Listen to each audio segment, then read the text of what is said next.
गुरुर्ब्रह्मा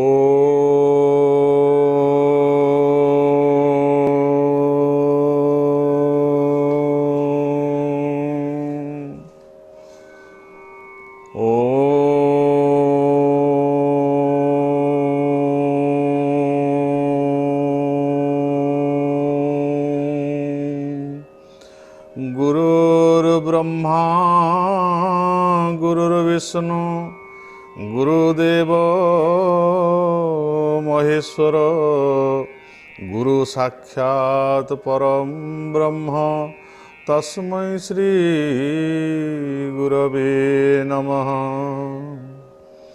नीलाम्बुजस्य मलकोमलाङ्गं सीता समारोपितवामभागं पाणौ महासायकचारुचापं नमामि रामं रघुवंशनाथं नमामि रामं रघुवंशनाथं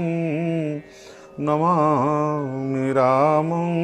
रघुवंशनाथं। सिया राममय सब जग जानी करहु प्रणाम जोड़ी जुग पाणी। आजिर एही प्रातकालीन सत्संग अधिवेशन रे उपस्थित थिबा समस्त दिव्यात्मा मानक मध्यरे सेई परम ब्रह्म परमात्मा राम आत्माराम रूप से समस्त भीतर विद्यमान करिथिबारु सिया राममय सब जग जानी समस्त भीतर से ही भगवान राम को दर्शन करी समस्त प्राण रे सीताराम को दर्शन करी एठारे अनंत कोटि प्रणाम ज्ञापन करुछु एवं आज कार्यक्रम रे समस्तंकर मंगल कामना करुछु। समस्तंकर श्री संपद वृद्धि हो समस्तंकर मनुष्य जन्म साफल्य हो यही कामना करी आज ये सत्संग आरंभ करने को जाऊँ। गत अध्याय रे जो सत्संग होता आम से आलोचना करुले जे किभली भाव में मनुष्य तार जो प्रवृत्ति रही आसुरिक प्रवृत्ति बा असुर स्वभाव रही एवं से जो रजतम गुणर अधिकारी है बा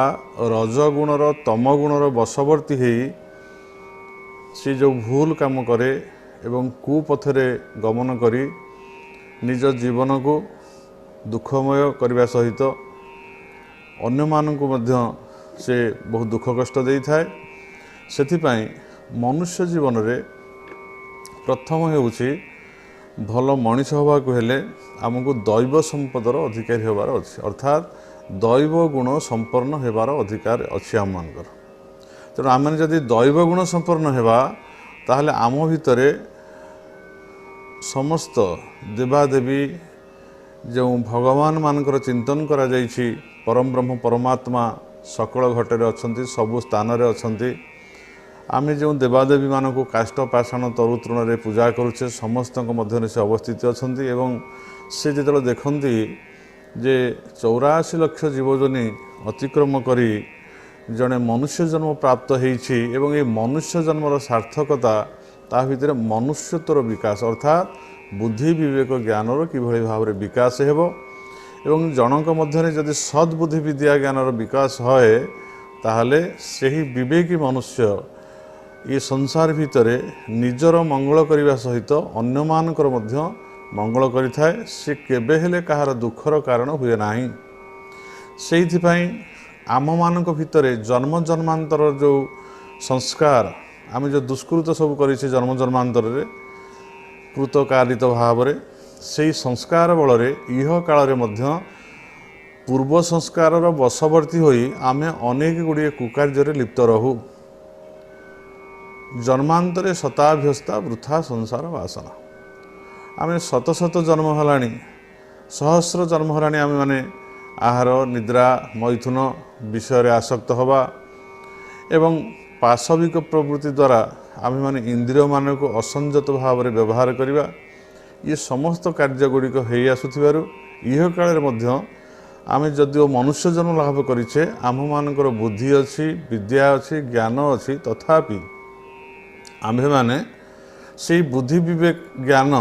को प्रयोग न करी विपरीत भाव में बाह्य इंद्रिय माने जो सुख को आहरण करने को चाहते जहाँ इंद्रिय मान को भल लगुच ता हुए तो आम पाई भल न हो पारे समाज पे भल न हो पारे अन्य मानक पे भल न हो पारे किंतु जहाँ इंद्रियर हूँ सुखदायक आम से इंद्रिय को सुख देवाई सदा सर्वदा व्यग्र होउछे एवं से इंद्रिय सुख को आम माने प्राप्त होगापी जाए महादुखर बशवर्ती होउछे बा महादुखरे पतित होउछे। इंद्रिय मानकर जो सुख ता प्रकृत सुख नुहे इंद्रिय मान होउछन्ति अचिरस्थायी एवं इंद्रिय मानकर सुख मध्य होउछे अचिरस्थायी जेभଳି भावरे आमे माने जदि जिह्वा जहाँ को कह जाए रसन इंद्रिय जदि से रसन इंद्रिय को तृप्ति करने को जीवा ताहले आमको अनेक गुड़े स्वादिष्ट खाद्य खाइबा को पड़िबो हुए तो ताहा इंद्रिय ग्राह्य हो पारे ताहा जिह्वार लालसारे ताहा पाटी को सुखकर हो पारे खाद्य किंतु ताहा शरीर पाई सुखकर हो न पारे ताहा शरीर रे रोग सृष्टि करि पारे शरीर रे व्याकुलता आनीपारे मन भितर चंचलता आनीपारे एवं कुकार्य करने प्रवृत्त कराई पारे सेथिपाई आम मानकु से इंद्रिय मानकर जहाँ ग्राह्य बुद्धि विवेक द्वारा विचार करने को देखा पड़ो जे मु जड़े मनुष्य हिसाब रे मोर कौन करणीय एवं कौन अकरणीय एवं केउ कार्य कले ताहा मो निज पाई भल हेबो मो शरीर पाई भल होगा सहित मानसिक स्तर रे शांति देव एवं मोर जीवनचर्या भितरे मो निज को जड़े भल मनीष भाव में भल व्यक्ति भाव में परिचालना करने सहित अन्य मानक पई दृष्टांत हेबी एवं अन्य माने मध्य मते अनुसरण करिवे मोर कार्यकलाप को मु कोनोसी जीवन में निंदित कार्य करिबी नाही निंदित कार्य कले निंदा प्राप्त हुए भल कार्य कले प्रशंसा मिले मोर निंदा प्रशंसार आवश्यक नहीं किंतु मोर प्रवृत्ति हबार आवश्यक अच्छे मनुष्य चित्त प्रवृत्ति जे मु जहाँ भल मोर विचार द्वारा मोर ज्ञान द्वारा मोर बुद्धि द्वारा मु से कर्तव्य को निर्णय करी एवं से कार्य को आरंभ करी किंतु जेते चेष्टा कले मध्य आमे जेते सत्संग रे सुनिले मध्य आमे भल पुस्तक बा शास्त्र अध्ययन कले मध्य बा स्वाध्याय कले मध्य जीवनचर्या भितरे आमे से भल कथा गुड़िक जानुथिले मध्य आमे इंद्रियर परवश होई आमे प्रत्येक मुहूर्त रे भूल कार्य ही करूथाउ तार कारण हला जे आम्भे माने दैव संपदर अधिकारी नुहंती आमे असुर संपदर अधिकारी आमे माने सत्वगुण अधिकारी न होई तमगुण रजगुणर खाद्य पेय एवं से परिवेश परिपाटी रे मिसिबा द्वारा आम्भे माने आमर प्रवृत्ति गुड़िक रजगुण संपन्न बा तमगुण संपन्न होई अनेक गुड़िए कुकार्य सहित लिप्त होउथाए। प्रथम कथा हला जने मनुष्य जन्म जन्मांतर संस्कार अवसत ता भितर जो गुड़िक कुप्रवृत्ति रही से कुप्रवृत्ति गुड़िक से विनाश करिवो एवं से कुप्रवृत्तिर विनाश कर सारा पर धीरे धीरे ता भितर दैव प्रवृत्ति बा दैव गुण बा दैव संपद को प्रवेश करइबो एवं ताको ग्रहण करिवो एवं सेही अनुसार निजको परिचालना करने अभ्यस्त बा अभ्यास कले धीरे धीरे ता भितर थिबा दुर्गुण बा कुअभ्यास गुड़िक सुसंजत होगा आरंभ करेंगे एवं भल प्रवृत्ति बा भल गुण गुड़िक ता भितर विकसित हेबो। सेही कथा को आलोचना करने को जाई पूर्व अध्याय रे आमे किभली भाव में दैव संपद लाभ करिवार बा अधिकारी हबार आमे माने उपाय अच्छी शास्त्र विहित जहाँ शास्त्र रे प्रतिपादित होईछि आमे सेही कथा आलोचना करने को जाई। अभय सत्व संशुद्धि ज्ञान जोग व्यवस्थिति दान दमश्च यज्ञश्च शोधाय स्तप आर्जवं यही कथा गुड़िक गत थर आलोचना होता जे आमे अभय हवा अर्थात काय मन वाक्य कहार कौन प्रकार कष्ट न देवा एवं यथार्थ प्रिय वचन कहवा निजर अपकार करुवा लोक प्रति आमे केबेले क्रोध प्रकाश करिबा नाही। कर्मरे कर्तृत्व अभिमान त्याग करिबा अर्थात मु करुछि मो द्वारा सब होउछि जो अभिमान हम भितर रही अभिमान को बारंबार त्याग करिबा मु किछि करुनी जहा भगवान को निर्देश बा अंतकरण भितरे मोर जो बुद्धि विवेक ज्ञान ताहा मार्जित होई मते जेभଳି भाव परिचालित करुछि मु से भल कार्य गुड़िए करुछि और से अभिमान त्याग करिबा आ द्वारा कौन हो सत्व शुद्धि अर्थ अंतकरण शुद्ध है। कु कथा को जदि आम मन भितर चिंतन करवा ना जदि आम कु अभ्यास छाड़ीदेवा ताहले आमर अंतकरण सत् प्रवृत्तिर वशवर्ती होई निश्चिंत भाव में शुद्धांतकरण हो अंतकरण शुद्धि लाभ है। ता द्वारा चित्तर चंचलता बा चित्तर विक्षेपता दूर हो सी आ विभिन्न कथा बा अन्यान्य कुकार्य कथा चिंता न करी केवल सुकार्य बा जहाँ भल से कथा चिंता कर अंतकरण में तेणु से अंतकरण शुद्ध हो एवं आम केबेले जीवन में जड़े भल मनुष्य जो से दैव संपदर अधिकारी हेब से केबेले कहारी निंदा करिवो नाही कारण सी समस्त भितर भगवान की अनुभव करिवो जेहेतु से हूँ दैव प्रवृत्तिर मनुष्य ता भितर दैव गुण संपन्न अच्छी से भावे मदात्मा सर्वभूतात्मा बा ईश्वर सर्वभूताना मो भितर जो ईश्वर अच्छा भगवान अच्छा से समस्त भितर काष्ट पाषाण तरु तृण सकल घटे नारायण समस्त भितर से पापी हो तापी हो से भल मनुष्य हो मंद मनुष्य हो समस्त भितर से भगवान थिबारु से समस्त को केवल सुख पाइब समस्त को केवल भल व्यवहार करिवो से केबे हेले काहाकू निंदा करिवो नाही। सबु प्राणी प्रति अहेतुकी दया सिंधु अर्थात से सब बेले अन्य मान प्रति दयार्द चित्र अर्थात ता मन भितर अन्य मान प्रति करुणा दयारे पूर्ण हेब से दुखी मान प्रति किपरि तांकर दुख दूर हेब से प्रति प्रयत्नवान हेब एवं जड़े दुख कष्ट जीवन यापन करुछि जड़े वृद्ध लोक जड़े रुग्ण लोक जड़े असहाय मनुष्य किपरि भाव बा कौन प्राणी जदि विपद में पड़ी ताकू किभଳି भाव साहाय्य करा जीवो से केमिति से दुख तार दूर करा जीवो एवं से दुख केमिति निवृत्ति करा जीवो जड़े भल मनुष्य बा दैव संपत्तिर व्यक्तित्व बा जहाँ भितर दैव संपद अच्छी सी केवल यही चिंता करिवो जे अन्य मानकर भल चिंता एवं से कहारे दुख कष्ट केबे देखि पारिबो ना कारण तार अंतकरण सत्व शुद्धि अर्थ तार अंतकरण शुद्धि होइछि। इंद्रिय मानकर विषय मान सहित संजोग हेले मध्य सेतरे आसक्ति न होबा अर्थात आम मान इंद्रिय माने विषय मान सहित जोड़ी हुए अर्थात शब्द स्पर्श रूप रस गंध ये जो विषय रहा पांचटी विषय ये पंच ज्ञानेन्द्रिय माने सदा सर्वदा यह सहित युक्त होई से विषय गुड़ी को आहरण करती कर्ण द्वारा शब्द एवं आखि द्वारा बा नेत्र द्वारा से दृश्य गुड़ी को ग्रहण करती अनेक दृश्य शब्द एवं से स्पर्श चर्म द्वारा स्पर्श अन्य मानक स्पर्श करी से सुख लाभ करती एवं से शुणा द्वारा देखा द्वारा स्पर्श करने द्वारा एवं खाइबा द्वारा खाद्यर सुख शब्द स्पर्श रूप रस गंध एवं आघ्राण करने द्वारा ये नानादि प्रकार इंद्रिय मान विषय सहित संयुक्त हेले मध्य से आसक्त हुंती ना अर्थात से दैव गुण संपन्न होइथिबारु जहाँ तांको पे भल बा जहाँ जेतिकी आवश्यक भल खाद्य मिलुची भल स्वादिष्ट खाद्य मिलुची से रसनेन्द्रिय सहित युक्त हेले मध्य खाद्य सहित युक्त हेले बा रसनेन्द्रिय को से खाद्य सहित युक्त करुथिले मध्य तांकर जेतिकी आवश्यक शरीर पे खाद्य अच्छी से सेतिकी ग्रहण करी अन्य गुड़ी परित्याग करेंगे तांकर आसक्ति ना देखला बेले मध्य जहाँ भल कथा लगे ताकू देखिए जहाँ कुप्रवृत्तिर कथा बा मंद कथा गुड़ी ताकू चक्षु को युक्त कले इंद्रिय को युक्त करते से निवृत्त हो केवल भल कथा गुड़ी ग्रहण करेंगे ये भाव में शुणा देखा ठार आरंभ कर स्पर्श पर्यंत से सबुथिरे संयमता लाभ करेंगे से केउठार आसक्ति बा से आसक्त होई सही कथार बुड़ी जीवे ना बा सही कथा को बारंबार ग्रहण करने मन भितर लालायित हेबे ना जेतिकी आवश्यक हुए से ग्रहण करेंगे तेणु से होती अनासक्त व्यक्तित्व लोकाचार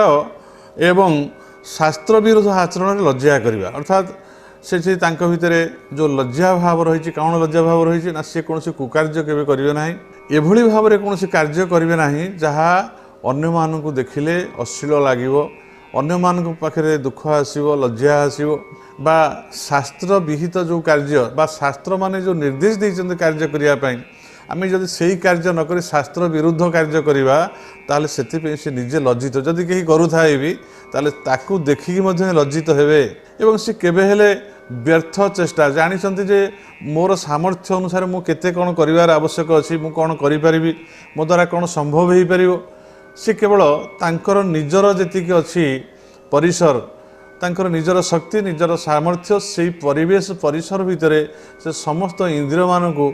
ଯୁକ୍ତ କରାଇ ଯେତିକି ଆବଶ୍ୟକ ନିଜର ସାମର୍ଥ୍ୟ ଏବଂ ନିଜର ଶକ୍ତି ବଳରେ ସେ ସମସ୍ତ କାର୍ଯ୍ୟକୁ ନିର୍ବାହ କରନ୍ତି। ସେ କୌଣସି ବ୍ୟର୍ଥ ପ୍ରୟାସ ବା କୌଣସି ବ୍ୟର୍ଥ ଚେଷ୍ଟାରେ ସମୟକୁ ନଷ୍ଟ କରନ୍ତି ନାହିଁ। ପ୍ରଥମ ହେଲା ଏଇ ହେଉଛି ଦୈବ ସମ୍ପଦ ମାନଙ୍କର ବା ଦୈବ ସମ୍ପଦ ଗୁଣଯୁକ୍ତ ବ୍ୟକ୍ତିମାନଙ୍କର ଏହା ହେଉଛି କାର୍ଯ୍ୟକଳାପ। ଦ୍ୱିତୀୟରେ ଦୈବ ସମ୍ପଦ କଥା କହିବାକୁ ଯାଇ କୁହାଯାଉଛି ଯେ ଅହିଂସା, ସତ୍ୟମ, କ୍ରୋଧ, ତ୍ୟାଗ, ଶାନ୍ତିର ଅପୈଶୁନଂ, ଦୟା, ଭୂତିସ୍ୱ ଲୋଲୁପ୍ତଂ, ମାର୍ଦ୍ଦବଂ, ହୀର ଚାପଳମ୍। ଅର୍ଥାତ୍ ଏଇ ଯେଉଁ କଥା କୁହାହେଲା, ଅହିଂସା କଥା କୁହାହେଲା, ଅହିଂସା ହେଉଛି କ'ଣ ନା ଏ ଅହିଂସା ହେଉଛି ଯେ ଆମେ କୌଣସି ପ୍ରାଣୀକୁ କେବେ କେଉଁଠି ଲୋଭ ମୋହ ବା କ୍ରୋଧପୂର୍ବକ ଅଧିକାର ସାବ୍ୟସ୍ତ କରିବା ବା ଆମେ କେଉଁଠାରେ କାୟ ମନୋବାକ୍ୟରେ ଅନ୍ୟମାନଙ୍କୁ ପୀଡ଼ା ଦେବା, ଅର୍ଥାତ୍ ମୋ କାୟ ଦ୍ୱାରା ମୋର ମନ ଦ୍ୱାରା ମୁଁ ହିଂସା କରି ବା ଈର୍ଷାର ବଶବର୍ତ୍ତୀ ହୋଇ ଅନ୍ୟ ଏକ ପ୍ରାଣୀକୁ ଦୁଃଖ ଦେବା ବା କଷ୍ଟ ଦେବା। କାୟ ମନୋବାକ୍ୟେ ସର୍ବଭୂତାନାଂ ଅପୀଡ଼ନଂ ଅହିଂସା। ମୁଁ ଯଦି କାୟ ମନୋବାକ୍ୟରେ କାହାକୁ କେବେ ପୀଡ଼ା ଦେଉନାହିଁ ବା ଦୁଃଖ, ମୋ କଥାରେ ଜଣେ କେହି ବିଚଳିତ ହେଉନି ବା ମୁଁ ଏଭଳି ଭାବରେ କଥା କହିବି ଜଣଙ୍କ ଆଖିରେ ଲୁହ ଆସିବ ବା ଜଣଙ୍କ ମନରେ ଦୁଃଖ ଆସିବ, ମୋ କଥାରେ ଏଭଳି ଭାବରେ ମୋର ବାକ୍ୟବାଣ ଜଣେ ଜର୍ଜରିତ ହୋଇ ଜଣେ ଆତ୍ମହତ୍ୟା କରିବାକୁ ମଧ୍ୟ ପଶ୍ଚାତପଦ ହେବ ନାହିଁ, ନିଜର ଜୀବନକୁ ହାରିଦେବା ପାଇଁ ମଧ୍ୟ ସେ ପଶ୍ଚାତପଦ ହେବନି। ମୋର ବାକ୍ୟବାଣ ଏଭଳି ଭାବରେ, ମୋର ବାକ୍ୟ ଏଭଳି ଭାବରେ ଦୁର୍ବାକ୍ୟ ଅର୍ଥାତ୍ ଯେଉଁ ବାକ୍ୟ ଦ୍ୱାରା ବା ଦୁର୍ବଚନ ଦ୍ୱାରା ଜଣେ ପ୍ରଭାବିତ ହୋଇ ସେ ତାହା ଭିତରେ ବିଚଳିତ ହେବା ସହିତ ତାହା ଭିତରେ ଅନେକ ଦୁଃଖ ଏବଂ କଷ୍ଟ ଏବଂ ରୋଦନ କ୍ରନ୍ଦନ ସବୁ ସୃଷ୍ଟି ହୁଏ ତା ଭିତରେ, ତାହେଲେ ଆମେ କାୟରେ ଏକଥା କରିବାର ନାହିଁ, ବାକ୍ୟରେ କରିବାର ନାହିଁ ଏବଂ ମନ ଭିତରେ ମଧ୍ୟ ଆମେ କାହାରି ଅନିଷ୍ଟ କେବେ ଚିନ୍ତା କରିବା ନାହିଁ। ଏ ହେଉଛି ଅହିଂସାର ପ୍ରଥମ ଲକ୍ଷଣ। ଅହିଂସା ସତ୍ୟ ଅର୍ଥ ହେଉଛି ଆମର ଶାସ୍ତ୍ରରେ କୁହାଯାଇଛି ଯେ ସତ୍ୟଂ ବଦ, ସତ୍ୟ ଖାଲି ଏମିତି କହିଦେଲେ ହେବନି, ଆମେ ସତ୍ୟଭାଷୀ ହେବାର ଆବଶ୍ୟକ ରହିଛି। ଏ ସତ୍ୟ ହେଉଛି କ'ଣ, ଇନ୍ଦ୍ରିୟ ଦ୍ୱାରା ଅନ୍ତଃକରଣ ଦ୍ୱାରା ଯାହା କିଛି ଦେଖାଗଲା, ଶୁଣାଗଲା, ଅନୁଭବ କରାଗଲା, ଅନ୍ୟକୁ ଠିକ୍ ବୁଝାଇ ଦେବାକୁ କପଟ ଛାଡ଼ି ଯଥାସମ୍ଭବ ଯେଉଁ ପ୍ରିୟ ଓ ହିତକର ବଚନ କୁହାଯାଏ ତାହାକୁ ସତ୍ୟ ବୋଲି କୁହାଯାଏ। ସେ ସତ୍ୟ ହେଉଛି କିଭଳି ଭାବରେ ନା ଯଥାର୍ଥ କଥନଂ ଯତ୍ ସର୍ବଲୋକ ସୁଖପ୍ରଦଂ ତତ୍ ସତ୍ୟ ଇତି ବିଜ୍ଞ ଅସତ୍ୟ ତଦ୍ ବିପର୍ଯ୍ୟୟମ୍। ସର୍ବଲୋକ ହିତପ୍ରଦଂ, ଯାହା ପ୍ରତ୍ୟେକ ବ୍ୟକ୍ତିବିଶେଷ ପାଇଁ, ପ୍ରତ୍ୟେକ ପ୍ରାଣୀ ପାଇଁ, ପ୍ରତ୍ୟେକ ମନୁଷ୍ୟ ପାଇଁ ଯାହା ହେଉଛି ଅତ୍ୟନ୍ତ ହିତକାରକ, ଯେଉଁ ବାକ୍ୟ ଦ୍ୱାରା ଅନ୍ୟମାନଙ୍କର ଉପକାର ହୁଏ, ଅନ୍ୟମାନଙ୍କର ହିତ ହୁଏ, ଅନ୍ୟମାନଙ୍କର ଦୁଃଖ କଷ୍ଟ ଦୂର ହୋଇଯାଏ ଏବଂ ଯେଉଁ ସତ୍ୟ ଭାଷଣ ଦ୍ୱାରା ଅନ୍ୟମାନେ ପ୍ରଭାବିତ ହୋଇ ସେଇ ବାକ୍ୟକୁ ଯଦି ଅନୁସରଣ କରନ୍ତି ତାହେଲେ ତାଙ୍କର ଜୀବନ ସଫଳ ହୁଏ ଏବଂ ସେ ଜଣେ ଭଲ ମଣିଷ ହୁଅନ୍ତି। ଏବଂ ସେ ସତ୍ୟ ବାକ୍ୟ ଶାସ୍ତ୍ର ବିହିତ ହେବାର ଆବଶ୍ୟକ ହୋଇଛି। ଶାସ୍ତ୍ରରେ ମୁନି ଋଷିମାନେ ଯାହା କହିଛନ୍ତି, ଭଗବାନ ଯାହା କହିଛନ୍ତି ଏବଂ ଆମ ପାଇଁ ଯାହା ଭଲ ହେବ, ଯାହା ସୁଗମ ହେବ, ଯେଉଁ ପଥ ପ୍ରଦର୍ଶନ କରାଯାଇଛି ଶାସ୍ତ୍ର ବିହିତ କର୍ମ ହୋଇଥିବ ଏବଂ ସେ କର୍ମ ଅନ୍ୟମାନଙ୍କର ହିତ ପାଇଁ ପ୍ରୟୋଗ ହେଉଥିବ, ଅନ୍ୟମାନଙ୍କର ଦୁଃଖ ପାଇଁ ନୁହେଁ ବା ଅନ୍ୟମାନଙ୍କର ଅନିଷ୍ଟକାରକ ବାକ୍ୟ ହେଉନଥିବ। ଯାହା ଅନ୍ୟମାନଙ୍କୁ ଅନିଷ୍ଟ କରେ ତାହା ସତ୍ୟ ବୋଲି ପ୍ରତିପାଦିତ ହେଉଥିଲେ ମଧ୍ୟ ତାହା ସତ୍ୟ ନୁହେଁ, ତାହା ହେଉଛି ମିଥ୍ୟା। ଯଦି କୌଣସି ଲୋକ ଏକ ସତ୍ୟ ବଚନ କହିବାକୁ ଯାଇ ଅନ୍ୟର କ୍ଷତି ହୁଏ ବା ଅନେକ ଲୋକଙ୍କର କ୍ଷତି ହେଉଥାଏ ତାହେଲେ ସେଥିରୁ ସେ ନିବୃତ୍ତ ହେବାର ଆବଶ୍ୟକ ରହିଛି, ତାହା କେବଳ ସତ୍ୟ ନୁହେଁ। ସତ୍ୟ ଅନ୍ୟମାନଙ୍କୁ କେବଳ ରକ୍ଷା କରେ, ସତ୍ୟ ଅନ୍ୟମାନଙ୍କୁ ନଷ୍ଟ କରେ ନାହିଁ। ତେଣୁ ସେ ସତ୍ୟର ପ୍ରକୃତ ବିଚାରକୁ ଭାବକୁ ଭଲ ଭାବରେ ବୁଝି ଯେ ମୁଁ ଏଭଳି ଭାବରେ ଭାଷଣ ବା ଏଭଳି ଭାବରେ ଭାଷା କହିବି ବା ଏଭଳି ଭାବରେ ସତ୍ୟକୁ ଆଦର କରିଥିବା ଲୋକ ବା ସତ୍ୟକୁ ଆଦର କରୁଥିବା ଲୋକ ଏଭଳି ଭାବରେ ସେ ତା'ର ଭାଷଣ କରିବ ଯେଉଁ ଭାଷା ଦ୍ୱାରା ଅନ୍ୟମାନେ ପ୍ରଭାବିତ ହେବେ ଏବଂ ସେ ଭାଷାକୁ ଅନ୍ୟମାନେ ଗ୍ରହଣ କଲେ ତାଙ୍କ ଜୀବନରେ ଉପକାର ଆସିବ, ଇନ୍ଦ୍ରିୟ ମାନେ ସଂଯମିତ ହେବେ, ସେ ଜଣେ ଭଲ ମଣିଷ ହୋଇପାରିବ, ସେ ଜୀବନରେ ସୁଖ ଶାନ୍ତି ଲାଭ କରିପାରିବ, ଅନ୍ୟମାନଙ୍କର କେବଳ ହିଁ ଉପକାର ହେବ। ଏବଂ ଯେଉଁ ସତ୍ୟ କଥା ବୋଲି ଭାବୁଛେ ଆମେ, ଯେଉଁ କଥା କହିଲେ ଅନ୍ୟମାନଙ୍କ ଅନିଷ୍ଟ ହେବ, ସେଭଳି ଭାଷଣ କେବେ ସତ୍ୟ ଭାଷଣ ହୋଇପାରେ ନାହିଁ। ସେଥିପାଇଁ କୁହାହେଲା ଯଥାର୍ଥ କଥନ ଯତ୍ ସର୍ବଲୋକ ହିତପ୍ରଦମ୍, ଯାହା ସମସ୍ତଙ୍କର ହିତ ତତ୍ ସତ୍ୟ ଇତି ବିଜ୍ଞେୟ, ତାହା ହିଁ ହେଉଛି କେବଳ ସତ୍ୟ, ଆଉ ତାର ବିପରୀତ ଅର୍ଥ ହେଉଛି ଅସତ୍ୟ। ଅକ୍ରୋଧ, ଅକ୍ରୋଧ ଯଦି ଆମେ ଦେଖିବା ତାହେଲେ ଆମେ କାହାରି ପ୍ରତି କେବେ ହେଲେ ଈର୍ଷା ତ କରିବା ନାହିଁ, ପ୍ରଥମ ପ୍ରାଣୀମାନଙ୍କ ପ୍ରତି ଈର୍ଷା କରିବା ନାହିଁ କାୟମନ ବାକ୍ୟରେ, ଦ୍ୱିତୀୟରେ ହେଉଛି ଅକ୍ରୋଧ। ଆଜି ସମୟ ହୋଇଯାଇଛି, ତେଣୁ ଆମ ସମୟ ହୋଇଯାଇଥିବାରୁ ଆମେ ଏଇ ଯେଉଁ ଦୈବ ସମ୍ପତ୍ତି କଥା ଆଲୋଚନା କରୁଛେ ତାକୁ ଆଗକୁ ଜାରି ରଖିବା। ଆଜି ପାଇଁ ଏଇ ଯେଉଁ ଅହିଂସା କଥା କୁହାଗଲା, ଏଇଠି ଏ କଥାକୁ ଆଜି ରଖାଗଲା ଏବଂ ଆମେମାନେ ସମସ୍ତେ ଅନ୍ୟମାନଙ୍କ ପ୍ରତି ହିଂସା କାୟ ମନ ବାକ୍ୟରେ ତ୍ୟାଗ କରିବା, ଜଣେ ଭଲ ମଣିଷ ହେବା, ଅନ୍ୟମାନଙ୍କର ଉପକାର କରିବା, ଅନ୍ୟମାନଙ୍କର ମିତ୍ର, ଅନ୍ୟମାନଙ୍କୁ ମିତ୍ର ଦୃଷ୍ଟିରେ ଦେଖିବା, କାହାକୁ ଶତ୍ରୁ ଦୃଷ୍ଟିରେ ଆମେ ଦେଖିବା ନାହିଁ। ଅନ୍ୟମାନଙ୍କ ଜୀବନରେ ଆମେ ମଙ୍ଗଳମୟ ବା ମଧୁମୟ, ଅନ୍ୟମାନଙ୍କ ଜୀବନକୁ ମଧୁମୟ ବା ମଙ୍ଗଳମୟ କରିବା ପାଇଁ ସତତ ଚେଷ୍ଟା କରିବା। ଏହି ବାକ୍ୟ ସହିତ ଆଜିର ସତ୍ସଙ୍ଗକୁ ଏଇଠି ବିଶ୍ରାମ ଦେଉଛି ଏବଂ ଆସନ୍ତା କାଲି ପୁନଃ ଏହି ପ୍ରାତଃ 7 ଘଟିକା ସମୟରେ ଏ ସତ୍ସଙ୍ଗ ଆରମ୍ଭ କରାଯିବ। ଆପଣମାନେ ସମସ୍ତେ ଉପସ୍ଥିତ ରହିବେ। ସମସ୍ତଙ୍କର ମଙ୍ଗଳ କାମନା କରି ହରି ଓମ୍ ଶାନ୍ତି, ହରି ଓମ୍ ଶାନ୍ତି, ହରି ଓମ୍ ଶାନ୍ତି।